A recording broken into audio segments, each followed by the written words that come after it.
Hello दोस्तों, स्वागत है आपका हमारे यूट्यूब चैनल अभी स्टडी पॉइंट पे।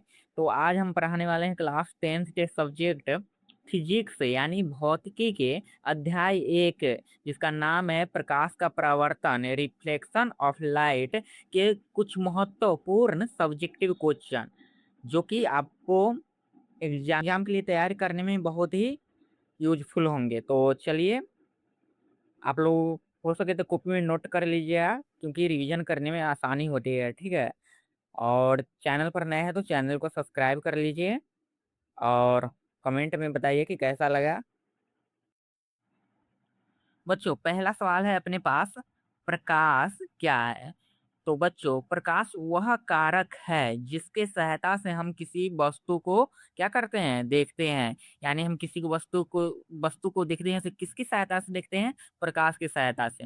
यह एक ऐसी ऊर्जा है जो सीधी रेखा में गमन करता है। यानी प्रकाश कैसी रेखा में गमन करता है, सीधी रेखा में। निर्वात में प्रकाश की चाल कितना होता है, 3 लाख किलोमीटर पर सेकेंड, या 3 × 10⁻8 मीटर पर सेकेंड होती है। ठीक है, याद रखिएगा यहाँ से। अगले सवाल की ओर बढ़ते हैं, जो कि अपने पास से 2 नंबर क्वेश्चन, प्रदीप्त वस्तुएं क्या हैं। तो बच्चों, प्रदीप्त वस्तुएं वह वस्तुएं हैं जो वस्तुएं प्रकाश उत्पन्न करती हैं, उन्हें प्रदीप्त वस्तुएं कहलाती है। यानी जो जो वस्तु से प्रकाश उत्पन्न होता है, जो वस्तु से प्रकाश निकलता है, वो उसको क्या बोलते हैं, प्रदीप्त वस्तु बोलते हैं। यानी प्रदीप्त वस्तुएं कहलाती है। ठीक है। जैसे में हो गया सूर्य, सूर्य से प्रकाश निकलता है, वो भी प्रदीप्त वस्तुएं होंगे। बिजली का जलता बल्ब, मोमबत्ती जलती हुई, ये सब क्या है, प्रदीप्त वस्तुएं हैं। ठीक है। अगली सवाल की ओर बढ़ते हैं, जो कि अपने पास है 3 नंबर क्वेश्चन, अप्रदीप्त वस्तुएं क्या है। तो दोस्तों, प्रदीप्त वस्तुएं उसे कहते हैं जिससे प्रकाश निकलता है। उसी प्रकार अप्रदीप्त वस्तुएं उसे कहेंगे जिससे प्रकाश उत्पन्न नहीं होता है। यानी जो वस्तुएं प्रकाश उत्पन्न नहीं करती है, अप्रदीप्त वस्तुएं क्या कहती है, कहलाती है। ठीक है। जैसे में हो गया पेड़, कागज, पुस्तक, पानी इत्यादि, क्या है, ये सब अप्रदीप्त वस्तुएं हैं। ठीक है। आगे की ओर बढ़ते हैं। अगला सवाल है 4 नंबर क्वेश्चन, प्रकीर्णन किसे कहते हैं। तो बच्चों, प्रकाश जब सूक्ष्म कणों पर पड़ता है तो वे कण ऊपर पड़ने वाली वे कण वे कण ऊपर पड़ने वाली प्रकाश की कुछ ऊर्जा को अवशोषित कर उसे चारों ओर विक्षेपित करते हैं। इस प्रक्रिया को प्रकीर्णन कहते हैं। यानी देखो, जब किसी सूक्ष्म कण पर प्रकाश पड़ता है तो वो एक सूक्ष्म कण उस प्रकाश, वो अपने ऊपर पड़ने वाली प्रकाश की कुछ ऊर्जा को अवशोषित कर उसे चारों ओर क्या करती है, विक्षेपित कर देती है। इस प्रकार इस प्रक्रिया को क्या कहते हैं, प्रकीर्णन कहा जाता है। ठीक है। अगले सवाल की ओर चलते हैं, जो कि है 5 नंबर क्वेश्चन, प्रकाश के किरण पुंज किसे कहते हैं। तो बच्चों, प्रकाश के किरणों के समूह को किरण पुंज कहते हैं। ठीक है। अगला सवाल है, किरण पुंज कितने प्रकार के होते हैं। बच्चों, किरण पुंज कितने प्रकार के होते हैं। किरण पुंज 3 प्रकार के होते हैं। पहला है अपसारी किरण पुंज। बच्चों, अपसारी किरण पुंज किसे कहते हैं, इसमें प्रकाश की किरणें एक बिंदु स्रोत से निकलकर फैल जाती है। यानी उदाहरण में देखिए तो, देखिए यहाँ पर प्रकाश एक बिंदु से निकलती है और चारों तरफ क्या होती है, फैल जाती है। इसको बोलते हैं अपसारी किरण पुंज। ठीक है। अगले सवाल की ओर बढ़ते हैं, जो कि अपने पास है 2 नंबर, समांतर किरण पुंज किसे कहते हैं। तो दोस्तों, समांतर किरण पुंज, म, इसमें प्रकाश की किरणें एक दूसरे के समांतर होती है, उसी को क्या कहते हैं, समांतर किरण पुंज। जैसे में देखिए यहाँ उदाहरण में, यानी प्रकाश एक समान चाल से एक दूसरे के समानांतर होती है, इसको क्या बोलते हैं, समांतर किरण पुंज बोलते हैं। ठीक है। तीसरा नंबर पॉइंट है अभिसारी किरण पुंज। तो बच्चों अब सारी किरण पुंज इसमें प्रकाश की किरणें एक बिंदु पर आकर मिलती है या मिलती हुई प्रतीत होती है। जैसे जैसे कि यहाँ पर है प्रकाश कहीं से आ रहा है और यहाँ पर क्या हो रहा है, एक बिंदु पे मिल रहा है। इसको क्या कहते हैं, अभिसारी किरण पुंज।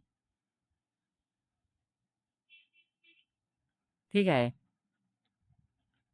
समझ गए बच्चे। यानी किरण पुंज कितने प्रकार के होते हैं, 3 प्रकार के होते हैं। अपसारी किरण पुंज, समांतर किरण पुंज और अभिसारी किरण पुंज। यानी अपसारी किरण पुंज किसी बिंदु स्रोत से प्रकाश निकलकर फैल जाए, चारों तरफ फैल जाती है। और समांतर किरण पुंज में प्रकाश एक दूसरे के समानांतर होती है। और अभिसारी किरण पुंज में प्रकाश एक बिंदु स्रोत पर मिलती है। ठीक है, अगले सवाल की ओर बढ़ते हैं जो कि अपने पास अगला सवाल है 7 नंबर क्वेश्चन। प्रकाश के परावर्तन किसे कहते हैं। तो बच्चों प्रकाश के किरण किसी वस्तु पर टकरा कर लौटने की प्रक्रिया को प्रकाश के परावर्तन कहते हैं। यानी जब प्रकाश की किरण किसी वस्तु से टकराती है और वापस लौट जाती है उसको क्या कहते हैं, प्रकाश का परावर्तन। आगे देखिए परावर्तन के नियम। परावर्तन के नियम क्या है, यहाँ पर ध्यान से देखिएगा। यहाँ देखिए प्रकाश प्रकाश की एक प्रकाश यहाँ से आता है और किसी समतल सतह से टकराता है और फिर यहाँ से वापस लौट जाता है। आते हुए प्रकाश को कहते हैं आपतित किरण और जाते हुए प्रकाश को कहते हैं परावर्तित किरण। इसी के बीच में जो होता है उसको अभिलंब कहते हैं। इसको क्या कहते हैं, इसको इसको अभिलंब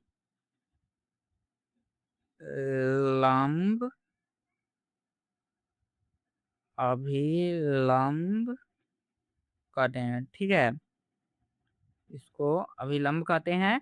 इसके बीच में होता है आपतन कोण। यानी आपतित किरण और अभिलंब के बीच में होता है आपतन कोण आई और परावर्तित किरण और अभिलंब के बीच में होता है परावर्तन कोण आर। इसको बोलते हैं परावर्तक सतह और इसके नीचे पॉलिश किया गया रहता है। ठीक है, यानी सिंपल भाषा में समझे तो प्रकाश के परावर्तन के नियम है। आपती किरण किसी बिंदु प्रकाश की किरण आती है किसी सतह से टकराती है और वापस से लौट जाती है। यानी आती हुई किरण को आपतित किरण कहते हैं और टकरा कर वापस लौटने की किरण को परावर्तित किरण कहते हैं। उसके बीच में होता है अभिलंब अभिलंब और आपतित किरण के बीच में होता है आपतन कोण और अभिलंब परावर्तित किरण के बीच में क्या होता है, परावर्तन कोण। तो यहाँ से अगले सवाल की ओर चलते हैं जो कि है, अब इसके पॉइंट के बारे में पढ़ेंगे। परावर्तन के डायग्राम देख लिए प्रकाश के परावर्तन के। अब इसको इसके पॉइंट के बारे में पढ़ेंगे जो कि पहला पॉइंट है आपतित किरण। किसी वस्तु पर पड़ने वाली किरण को क्या कहते हैं, आपतित किरण कहते हैं। यानी किरण आता है और किसी वस्तु पर पड़ता है उसको आपतित किरण कहते हैं। और दूसरा है परावर्तित किरण। जिस माध्यम से चलकर आपतित किरण वस्तु पर आती है उसी माध्यम में लौटने वाली किरण को परावर्तित किरण कहते हैं। तीसरा है अभिलंब।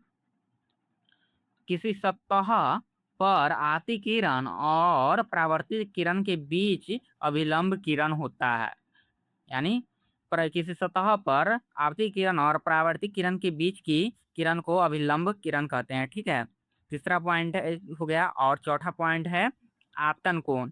आपतित किरण और अभिलंब के बीच बनने वाली कोण को आपतन कोण कहते हैं। इसे आई से सूचित किया जाता है और परावर्तन कोण को आर से सूचित किया जाता है, जिसको अभिलंब और परावर्तित किरण के बीच में बनता है। ठीक है, याद रखिएगा।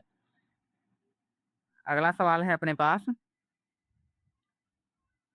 8 नंबर क्वेश्चन। अगला सवाल है अपने पास 8 नंबर क्वेश्चन।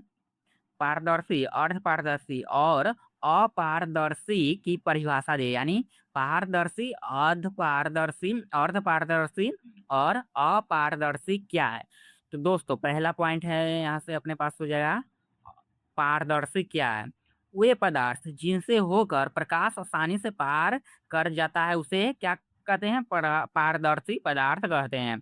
जैसे में हो जाएगा कांच, पानी, हवा इत्यादि सबसे क्या होगा, प्रकाश पार कर जाएगा। ठीक है। दूसरा पॉइंट है अपने पास, पारभासी किसे कहते हैं।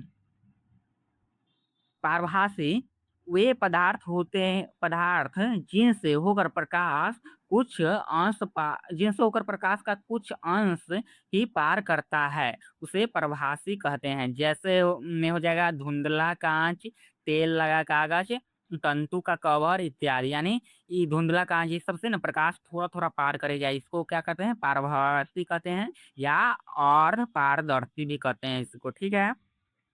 3 नंबर पॉइंट है, अपारदर्शी किसे कहते हैं। वे पदार्थ जिनसे प्रकाश पार न करे अपारदर्शी कहते हैं, जिनसे प्रकाश पार न हो उसे अपारदर्शी करते कहते हैं। जैसे में हो जाएगा लकड़ी से प्रकाश पार करेगा, नहीं करेगा। लोहा से प्रकाश पार करेगा, नहीं करेगा। पत्थर से नहीं, यानी सबसे प्रकाश पार नहीं करेगा, इसलिए इसको क्या बोलेंगे, अपारदर्शी।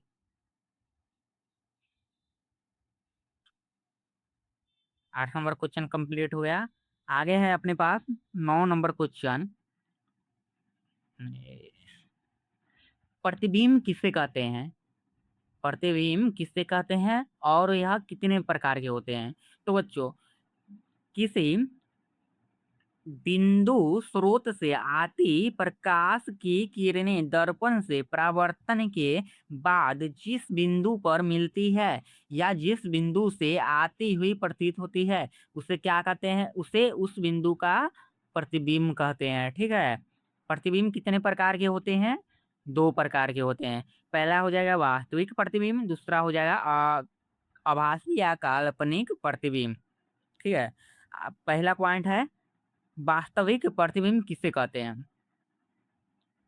वास्तविक प्रतिबिंब किसे कहते हैं। तो बच्चों, किसी बिंदु स्रोत से आती प्रकाश की किरणें दर्पण से परावर्तन के बाद जिस बिंदु पर वास्तव में मिलती है, उसे उस बिंदु स्रोत का वास्तविक प्रतिबिंब कहते हैं। ठीक है। अतः वास्तविक प्रतिबिंब को पर्दे पर प्राप्त किया जा सकता है।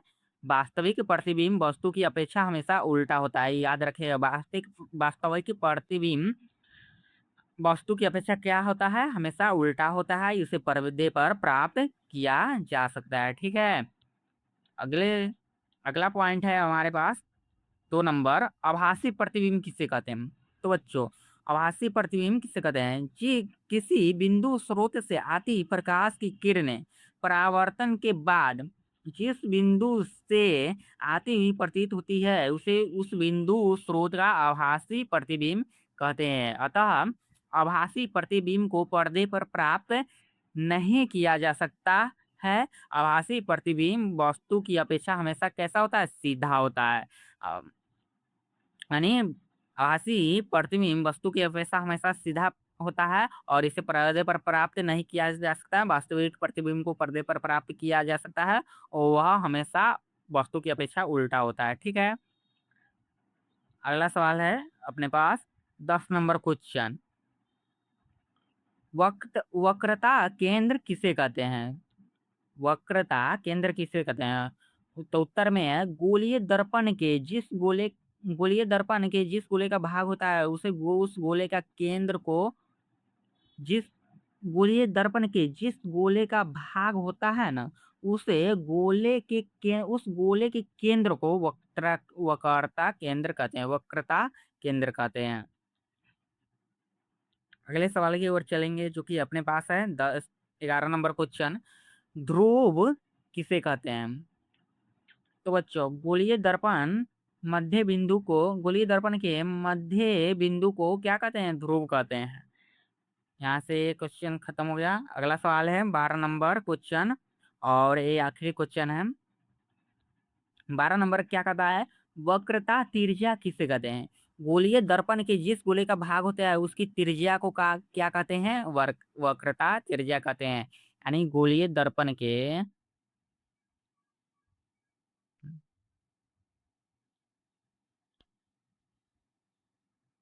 यानी गोलीय दर्पण के जिस केंद्र को क्या कहते हैं, वक्रता केंद्र कहते हैं।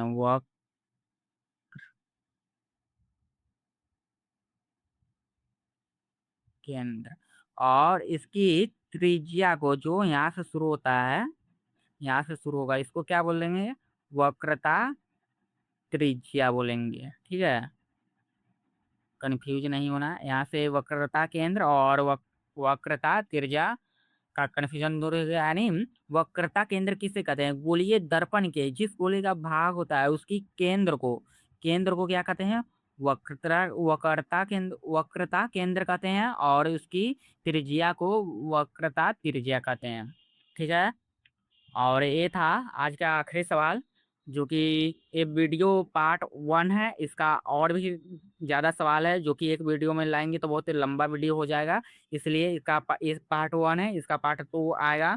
तो आप लोग चैनल को सब्सक्राइब कर लीजिएगा और अपने दोस्तों को भी शेयर कर दीजिएगा और कमेंट में बताइएगा कि कैसा लगा, और कमेंट में लिखिएगा नेक्स्ट पार्ट। तो हम नेक्स्ट पार्ट ला रहे हैं, तब तक के लिए बाय बाय, टेक केयर और ध्यान लगा के पढ़िए।